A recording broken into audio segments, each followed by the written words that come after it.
Welcome back, everyone, to another deep dive. Today, we're going to be looking at something pretty interesting. Yeah. We found a series of internet searches, all centered around Nintendo princesses and NYT crossword clues. Ooh. And it just seemed so interesting to us, like someone out there is really trying to work something out in their brain. Definitely. So we thought it'd be really interesting to kind of take a deep dive into it. Absolutely. And see if we can figure out what's going on in this person's head. Yeah, let's kind of decode the controller inputs to their brain. Exactly, yeah. Yeah, I think what's so fascinating about this is we're seeing someone in action. Like, this is a process. Mm-hmm. This isn't like a finished product. It's like someone trying to solve a problem in real time using search as a tool. Right. And so it's like we get to watch a detective at work piecing together all the clues.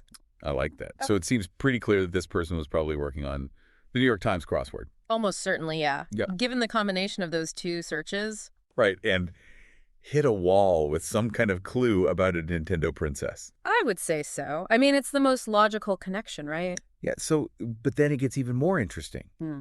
Because we see them searching things like niche publication. Okay. Small batches moon stage. What is going on there? Well, now that is the question, isn't it? It's like, are these extra clues, or is this just, them going down internet rabbit holes like we all do? Yeah.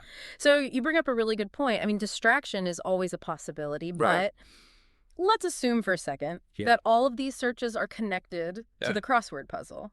Remember, crossword clues are like little puzzles themselves, right? They're packed with wordplay and tricky references. Totally. So, something like niche publication printed in small batches could be hinting at something really obscure, like maybe even a character known for limited edition merch. It's true. There are definitely Nintendo characters with a cult following. I mean, there were even fanzines for some of these characters. Oh, yeah, for sure. Like dedicated publications. Absolutely. Printed in small batches. Right. And what about Moon Stage? I mean, could that tie back to a princess? Oh, yeah, totally. Like Princess Peach's castle is on the moon. You got it. In Super Mario Odyssey. It could be a reference to a game level. Right. Or even like a metaphor for a character's development. Right. Or even a play on words. Think lunar phases and how those relate to a specific princess. It's true, yeah.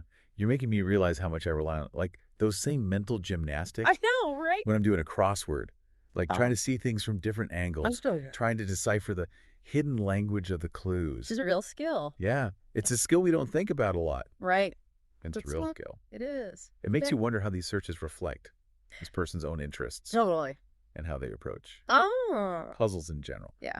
But okay, so then we have this curveball, this educational TV spot search. So that's where things get a little tricky. Yeah.